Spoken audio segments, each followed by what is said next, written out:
Hello दोस्तों, कैसे हैं आप लोग। आशा करता हूँ सभी अच्छे होंगे। तो दोस्तों, जैसा कि मैंने आपको अपने पहले वीडियो में बताया था कि रिसेंटली जीएसटी जो है वो 4 पोर्टल लॉन्च करने वाले हैं ई इनवॉइस के लिए। तो उन 4 पोर्टल में से एक पोर्टल ऑलरेडी लाइव हो चुका है जो ई इनवॉइस सेकंड पोर्टल है। तो अगर आप ई इनवॉइस फर्स्ट पोर्टल में आपको दिक्कत हो रही है तो सेकंड पोर्टल से आप लॉगिन कर सकते हैं। तो चलिए देखते हैं आज के इस वीडियो में कि क्या कुछ नया है, कुछ सेम है, क्या डिफरेंट है, क्या नोटिफिकेशन आया है। मैं आपको डिटेल में आपको बता देता हूँ। तो वीडियो स्टार्ट करने से पहले आशा करता हूँ आप प्लीज़ लाइक, शेयर और सब्सक्राइब जरूर कर दें अगर ये वीडियो इन्फॉर्मेटिव लगे।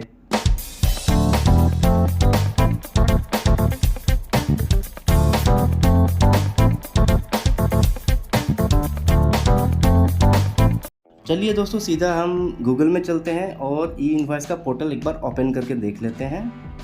तो ये देखिए ई इनवॉइस का पोर्टल है, ये जो हम लोग जनरली यूज़ कर रहे थे, ई इनवॉइस फर्स्ट पोर्टल। ठीक है, अभी क्या है कि एक और नया पोर्टल आ चुका है। आप देख सकते हैं यहाँ ऊपर में फ्लैशबैक हो रहा है, ऊपर में एक इन्फॉर्मेशन आ रही है, आप देख सकते हैं। और नीचे में भी देख सकते हैं कि we are happy to announce that second portal of e invoice system will be operational from 1 April 2023। 2023 से ये ऑपरेशनल हो चुका है और आप सेकंड पोर्टल से भी आप ई इनवॉइसिंग कर सकते हैं।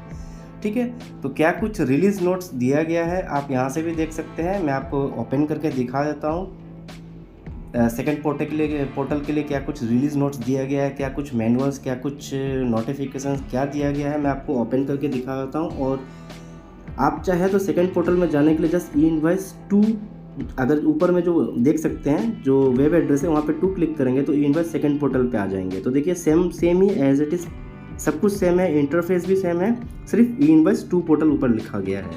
ठीक है दोस्तों, तो ई इनवॉइस सेकंड पोर्टल के लिए क्या कुछ दिया गया है रिलीज नोट्स एक बार मैं ओपन करके दिखा देता हूँ, क्योंकि एज इट इज़ सेम ही है। तो आप देख सकते हैं GST e invoice system e invoice second portal from 1 April 2023 the second invoice registration portal. ठीक है, तो यहाँ पे देख सकते हैं NIC is happy to introduce e invoice second portal, it is second portal of NIC।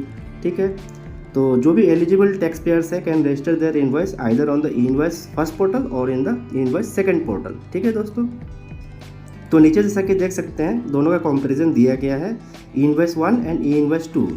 तो दोनों ही देखिए बल्क जनरेशन के लिए जैसे ई इनवॉइस 1.gst.gov.in था और सेकंड के लिए ई इनवॉइस 2.gst.gov.in है। Okay, as it is online offline modes के लिए जो GEPP टूल जो हम लोग यूज़ कर रहे थे उसमें भी सेम है। आप देख सकते हैं ई इनवॉइस 1.gst, सेकंड में invoice 2।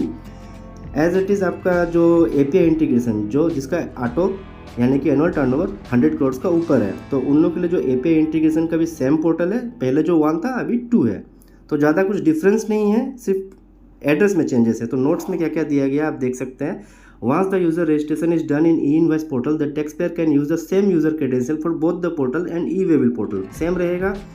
Credential changes like change of password, client secret, forward username and password is enabled only at e-invoice first portal.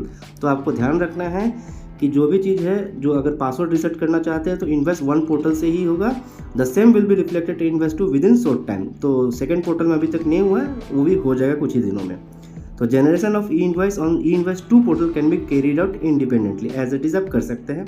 All the operation such as get e invoice detail, cancel e invoice, e waybill by IRN as a reference should be carried out on the respective portals where the e invoice is generated. ठीक है, if e invoice is generated on e invoice 1 portal, gate details, cancellation and e waybill generation referring to the IRN for that invoice has to be done only on e invoice 1 portal. तो आपको ध्यान रखना है कि जो भी आप ई invoice create करेंगे, अगर आप ई इनवॉइस क्रिएट कर रहे हैं इनवॉइस फर्स्ट पोर्टल से, तो आप अगर चाहें तो उसको ई इनवॉइस फर्स्ट पोर्टल से ही कैंसिल करना पड़ेगा। सेकंड पोर्टल पे आप उसको कैंसिल नहीं कर पाएंगे।